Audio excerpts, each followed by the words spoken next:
प्रिय दोस्तों, आज हम आपको मोहिनी एकादशी व्रत कथा सुनाने जा रहे हैं। जो व्यक्ति मोहिनी एकादशी व्रत कथा पूरी विधि विधान के साथ में ध्यान पूर्वक सुनता है और एकादशी का व्रत करता है, उसकी जन्म जन्मांतर की पाप दूर हो जाते हैं। तो चलिए कि एकादशी का आनंद लीजिए। ध्यान से एकांत में बैठकर इस एकादशी का अमृत पान करें। एक बार की बात है, जब धर्मराज युधिष्ठिर कहने लगे कि हे कृष्ण, वैशाख मास की शुक्ल पक्ष की एकादशी का क्या नाम है तथा उसकी कथा क्या है, इस व्रत की क्या विधि है, यह सब विस्तार पूर्वक बताइए। श्री कृष्ण कहने लगे कि हे धर्मराज, मैं आपसे एक कथा कहता हूं जिसे महर्षि वशिष्ठ ने श्री रामचंद्र जी से कही थी। एक समय श्री राम बोले कि हे गुरुदेव, कोई ऐसा व्रत बताइए जिससे समस्त पाप और दुख का नाश हो जाए। मैंने सीता जी के वियोग में बहुत दुख भोगे हैं। महर्षि वशिष्ठ बोले, हे राम, आपने बहुत सुंदर प्रश्न किया है। आपकी बुद्धि अत्यंत शुद्ध तथा पवित्र है। यद्यपि आपका नाम स्मरण करने से मनुष्य पवित्र और शुद्ध हो जाता है, तो भी लोकहित में यह प्रश्न अच्छा है। वैशाख मास में जो एकादशी आती है, उसका नाम मोहिनी एकादशी है। इसका व्रत करने से मनुष्य सब पापों तथा दुखों से छूटकर मोहजाल से मुक्त हो जाता है। मैं इसकी कथा कहता हूं, ध्यान पूर्वक सुनो। सरस्वती नदी के तट पर भद्रावती नाम की एक नगरी में द्युतिमान नामक चंद्रवंशी राजा राज करता था। वहां धन धान्य से संपन्न पुण्यवान धनपाल नामक वैश्य भी रहता है। वह अत्यंत धर्मालु और विष्णु भक्त था।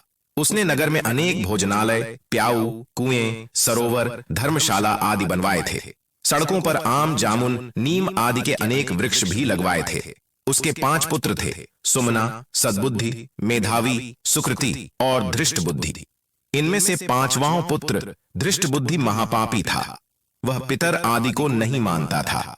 वह वेश्या, दुराचारी मनुष्यों की संगति में रहकर जुआ खेलता और पर स्त्री के साथ भोग विलास करता तथा मद्य मांस का सेवन करता था। इसी प्रकार अनेक कुकर्मों में वह पिता के धन को नष्ट करता रहता था।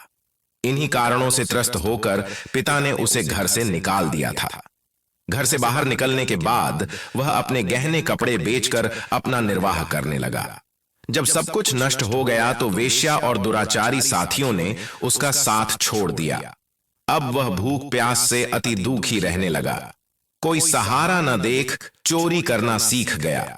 एक बार वह पकड़ा गया तो वैश्य का पुत्र जानकर चेतावनी देकर छोड़ दिया गया, मगर दूसरी बार फिर पकड़ में आ गया।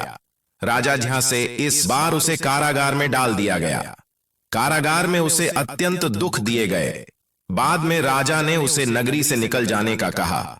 वह नगरी से निकल वन में चला गया। वहां वन्य पशु पक्षियों को मारकर खाने लगा। कुछ समय पश्चात वह बहेलियां बन गया और धनुष बाण लेकर पशु पक्षियों को मार मार कर खाने लगा। एक दिन भूख प्यास से व्यथित होकर वह खाने की तलाश में घूमता हुआ कौंडिन्य अर्षि के आश्रम में पहुंच गया। उस समय वैशाख मास था और अर्षि गंगा स्नान करा रहे थे। उनके भीगे वस्त्रों के छींटे उस पर पड़ने से उसे कुछ सद्बुद्धि प्राप्त हुई। वह कौंडिन्य मुनि से हाथ जोड़कर कहने लगा कि हे मुनि, मैंने जीवन में बहुत पाप किए हैं। आप इन पापों से छूटने का कोई साधारण बिना धन का उपाय बताइए। उसके दीन वचन सुनकर मुनि ने प्रसन्न होकर कहा कि तुम वैशाख शुक्ल की मोहिनी नामक एकादशी का व्रत करो। इससे समस्त पाप नष्ट हो जाएंगे। मुनि के वचन सुनकर वह अत्यंत प्रसन्न हुआ और उनके द्वारा बताई गई विधि के अनुसार व्रत किया। हे राम, इस व्रत के प्रभाव से उसके सब पाप नष्ट हो गए और अंत में वह गरुड़ पर बैठकर विष्णु लोक को गया। इस व्रत से मोह आदि सब नष्ट हो जाते हैं। संसार में इस व्रत से श्रेष्ठ कोई व्रत नहीं है। इसके महात्म्य को पढ़ने से अथवा सुनने से 1000 गौदान का फल प्राप्त होता है। मोहिनी एकादशी अपने आप में अद्भुत होती है। इसका व्रत रखने से मनुष्य के समस्त पाप नष्ट होते हैं। अगर कोई मनुष्य व्रत न रखकर इसकी कथा को भी सुन लेता है तो उसकी समस्त मनोकामनाएं कथा सुनने मात्र से पूर्ण हो जाती हैं।